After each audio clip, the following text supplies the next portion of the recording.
Salut tout le monde, aujourd'hui on se retrouve pour un nouveau épisode de Faux Raccord Stargate. Alors les vacances ont été très longues, mais très bénéfiques. Car plusieurs projets ont été produits et réalisés sur divers jeux vidéo comme Minecraft, BBC2, etc. Faux Raccord Stargate a aussi reçu une nouvelle formule, car ce seront plus 2 épisodes de traités, mais 4 qui seront étudiés dans une émission. De quoi accélérer le mouvement et éviter de raconter toujours la même chose dans chaque épisode. Aujourd'hui on se tape l'épisode 8, 9, 10 et 11 de la saison 1 de Stargate SG1, soit les désignés, le marteau de Thor, le supplice occidental et retour sur Chulak. Mais avant tout on va... Oui? Entrez! Salut! Cerise? Mais qu'est-ce que tu fous là? Je croyais que c'était le printemps? T'es pas sur ton arbre? Très drôle. J'ai fini tout ce que j'avais à faire pour le montage et je voulais voir ce que tu faisais. Très bien, alors je vais te montrer par exemple. Dans cet épisode, SG1 se retrouve sur une planète d'une culture mêlant tradition minoenne et coutumes grecques. Je peux déjà te montrer 2 plans identiques dans 2 passages de l'épisode. L'un à 0,06 secondes et l'autre à 16 minutes 39. Mais l'un au-dessus de l'autre, hein. Celui d'en haut c'est le premier, celui d'en bas c'est le dernier. Hein. Ah ouais? Bah c'est marrant ça. Alors on avance un petit peu à 5 minutes 21 où on peut voir un plan général donc de l'endroit, hein, la ville, hein, où on voit le banc là-bas, hein, il est ensoleillé, comme à peu près tout ce qu'il y a autour. Hein. Et pourtant j'avance un petit peu dans l'épisode et là on retrouve la future copine de Jack devant ses amis qui sont forcément assis sur un banc. Le banc, le même que celui que je vous ai montré avant, mais cette fois-ci dans l'ombre, comme à peu près tous les objets autour de lui, hein, le pot de fleurs, etc. Tout ça est dans l'ombre. Conclusion, les 2 plans ont été tournés à 2 moments différents de la journée. C'est un faux raccord. Ouais, mais les équipes de tournage ne peuvent pas contrôler le temps. Eh mais c'est quoi ce film porno là? Mais pas du tout, attends, je vais te montrer. Dans cette scène, donc, Jack se tape donc... Walter, enfin. Quoi, qu'est-ce qu'il y a? Non mais attends, il y a sûrement des kikous de 12 ans qui nous regardent, alors vas-y doucement hein. D'accord. Bon. Jack alors donc a couché avec l'extraterrestre et on peut voir qu'il a une couverture sur lui pour pas avoir froid. Bon, couverture qui est jaune doré, hein, aucun motif apparent, rien que dalle. J'avance un petit peu. Quelques minutes plus tard, quand SG1 essaie de comprendre ce qui s'est passé parce que tous les extraterrestres sont tombés dans le sommeil, dans une espèce de coma on va dire, hein, Jack a toujours sa couverture mais tiens, il a des motifs. Pas mal. Mais bon, on change d'épisode? Voilà, les désignés c'est fait, maintenant on passe à l'épisode 9 de la saison 1, le marteau de Thor, avec un petit faux raccord dès le début, assez gros quand même. Hein. Je te passe la séquence cerise, comme tout le monde, et tu vas me dire ce qui te gêne.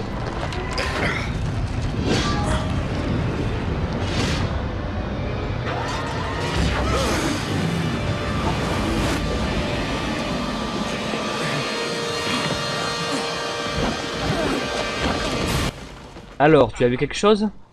Absolument rien. Je vais te montrer. Dans cette première image, on voit la charrue qui avance, donc qui dépasse la porte des étoiles, on peut imaginer donc qu'elle va dans le sens de la tour. Mais pourtant, dans la scène suivante, on voit la charrue qui est beaucoup plus éloignée que la tour, même qui l'a dépassée. Et pourtant, encore quelques secondes plus tard, la charrette se retrouve complètement à côté de la grande tour. Alors pourquoi? À mon avis, ils ont tourné 2 fois cette séquence, et pour rallonger le plan d'ouverture de la porte des étoiles, ils ont foutu les 2. Il faudra tout de même qu'on m'explique qu'est-ce que c'est ce truc en haut là. J'ai rien compris. On va dire que t'as compris, hein. Bon, je recommence, donc je te repasse une séquence et tu me dis ce qui cloche et je vous donne la solution après. On dirait qu'ils invoquent une puissance supérieure. Ça suffit, Daniel, ramenez-nous à la maison, tout de suite. Pourquoi? Faites ce que je dis, c'est un ordre. T'as toujours rien vu, je suppose, hein. Oui, donc c'est normal, t'es pas entraîné. Tu sais ce qu'il te dit le gars pas entraîné?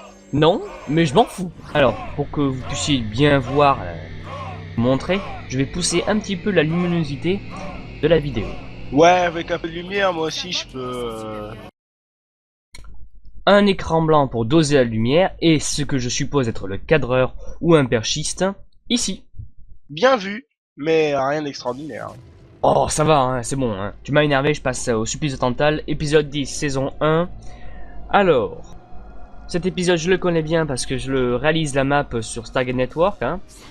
Et on commence tout de suite avec deux petits techniciens qui ont oublié que la caméra tournait à ce moment-là. Je vous passe le plan, à vous de trouver les deux techniciens planqués sur l'image.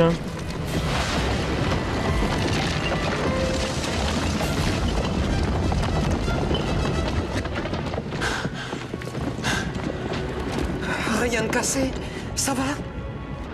Rien vu. Je te montre, alors regarde bien ici et ici, deux techniciens en short. Bon ben je vois le premier, mais l'autre, Bon, pour t'aider, je te la passe lentement, avec les cercles. Ah ouais, énorme! Et en shirt en plus. Allez, pour changer un petit peu ce qu'on fait d'habitude, je vais te montrer un petit clin d'œil à l'épisode Heliopolis. Et tu vas voir, tu vas reconnaître quelqu'un. Je te passe la séquence, je te dis pas plus, allez. Ce n'est pas une combinaison, mais des destinations. Et nous venons d'en trouver une. Admettons que vous ayez raison, la porte du paradis tient peut-être son nom. Tu le reconnais? Bah je croyais qu'on restait dans SG1 moi. Bien dans SG1, et c'est l'acteur Paul McGillion, celui qui jouera aussi le rôle de Beckett dans Stargate Atlantis quelques années plus tard. La liberté, Tilk. Tu te rappelles sûrement l'épisode où je vous ai montré le symbole d'Apophis imprimé sur le crâne de Tilk, qui était à l'envers. Dans les bonus d'un des DVD, le réalisateur a indiqué que c'était une erreur lors du maquillage. Erreur qu'ils ont essayé de justifier par la suite, je suppose, en mettant à l'envers le symbole d'Apophis partout. Petite sélection. Ici sur la nappe, là sur les murs et sur les colonnes. Pas plus que le Goa. Et ce n'est pas tout. Il n'y a pas que les symboles qui nous jouent les tours. Allons-nous-en. Sur cette séquence, il y a deux erreurs d'ombre. Je vous la passe.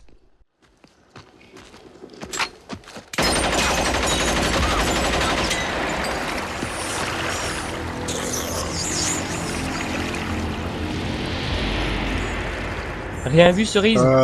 Peut-être. Enfin, je crois. Ça m'étonne pas. Ici, Daniel a une ombre de pique sur la figure. Et là, elle n'y est plus. Je pense qu'ils l'ont déplacée pour pouvoir, au gros plan, voir la tête de Daniel. Et sa réaction. Et aussi, quand le bocal à symbiote explose, ici c'est très lumineux, le soleil est bas dans le ciel, c'est le matin. Et là, c'est l'ombre. Il est déjà 4 heures. La script devait aller goûter. Jolie fin, mais c'est pas drôle. Et voilà, c'est tout pour aujourd'hui.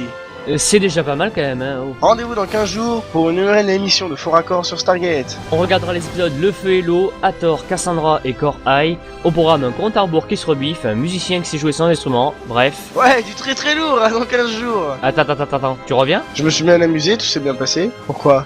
Y'a un problème? Ah non, pas du tout.